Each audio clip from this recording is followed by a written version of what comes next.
I've driven through deserts where the darkness feels like a physical weight, but this was different. This was the night I picked up a passenger who asked me to take him to a place that was UND on any map. A place with lights on but no one inside. He paid me in cash, a single crumpled bill, and told me not to look back. I haven't been able to forget what I saw. That shift already felt off before his request even came through. The air was heavy, humid for the desert, and the night was so quiet it was loud. A thick fog was rolling in. Unusual for Arizona, swallowing the headlights of the few cars still on the road. I was about to call it a night. Head back toward Phoenix. My phone buzzed once.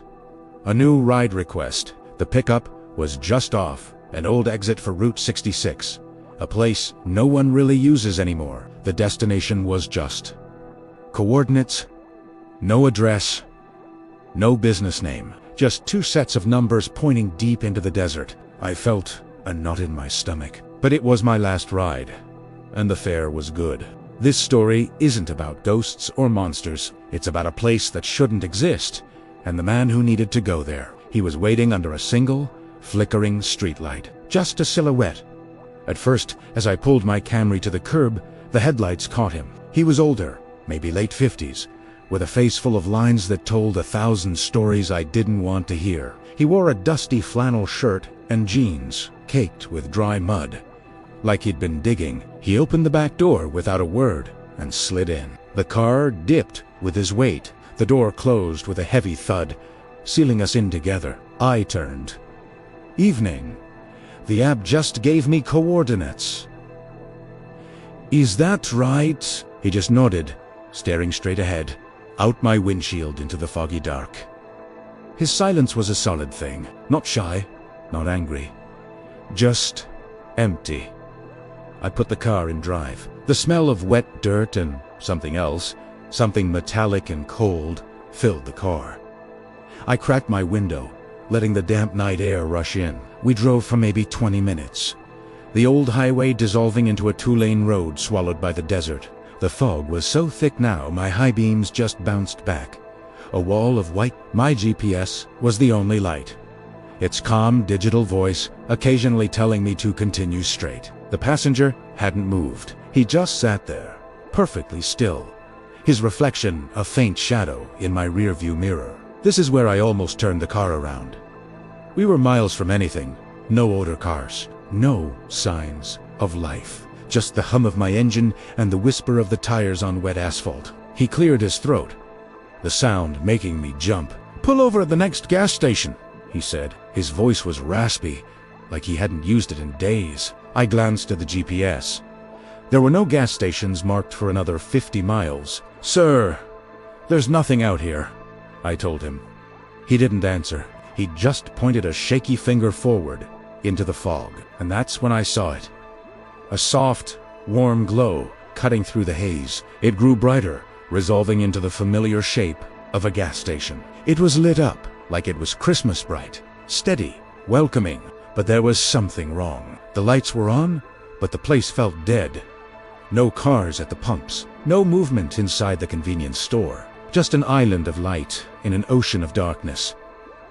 I felt a cold dread creep up my spine. This place wasn't on the map. It couldn't be here. But it was. I pulled into the empty lot, the gravel crunching under my tires. The sound was deafening in the silence. The gas station was pristine. The pumps glowed, their screens displaying zeroed-out numbers. Through the large glass windows of the store, I could see fully stocked shelves. A coffee machine with a fresh pot brewing, its red light blinking. The doors were unlocked. Slightly ajar, but there was no one. No cashier, no customers. Just the low, electric hum of the fluorescent lights. My passenger finally moved. He slowly opened his door. "Wait here," he said, his voice low. "Don't get out, and don't turn off the car." He stepped out into the night, the dome light briefly illuminating his dirt-caked boots. He didn't walk toward the store. Instead, he walked past the pumps, toward the edge of the light, and disappeared into the desert darkness behind the station. I sat there, my engine idling, the dashboard clock reading 3:11 a.m. I was alone at a gas station that didn't exist, waiting for a man who had just walked into the pitch-black desert. I shouldn't have waited. Every instinct screamed at me to put the car in reverse and floor it, but his words echoed in my head. "Wait here." It wasn't a request, it was a command. 5 minutes passed. Then 10. The fog swirled around the station lights, making the world outside my windows feel like a dream. The silence was absolute, except for my own breathing and the thumping of my heart. I locked the doors. My eyes kept darting to the convenience store. A receipt was slowly printing from the machine by the register, a thin curl of paper inching its way toward the floor. But no one was there to tear it off. I saw a flicker of movement behind the counter, a shadow. I squinted, leaning forward, my breath fogging the windshield.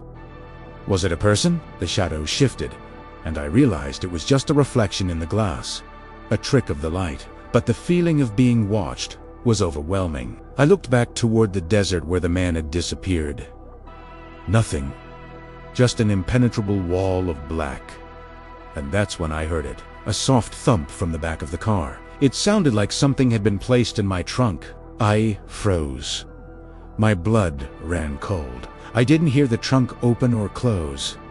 Just the single, muffled thud. I looked in my rearview mirror, my eyes wide, searching the darkness behind me. Nothing. I gripped the steering wheel, my knuckles white. Should I get out? Should I drive away? Before I could decide, the back door opened again. It was him. He slid back into the seat as silently as before. He didn't look dirty anymore. The mud on his jeans was gone. His hands were clean. He closed the door and looked straight ahead. "Let's go," he said. His voice was different, clearer, calmer.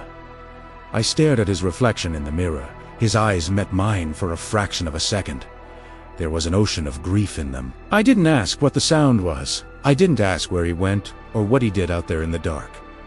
I didn't want to know. I put the car in drive and pulled out of that impossible gas station, leaving its warm, empty lights to the fog and the silence. The ride back was even quieter than the ride there. He gave me an address, a small house in a sleeping suburb on the edge of town. As we drove, the fog began to lift. The world started to look normal again. Streetlights, houses, the occasional late-night truck passing us on the highway. The gas station already felt like a fever dream. When we arrived at the address, he handed me another crumpled bill.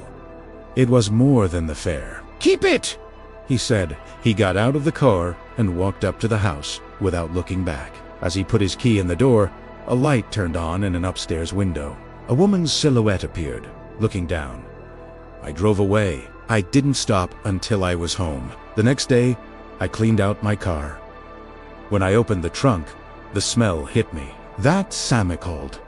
Metallic smell, mixed with the scent of desert dirt. There was nothing in there, except for a small, child's shovel. The kind you buy at a beachside gift shop.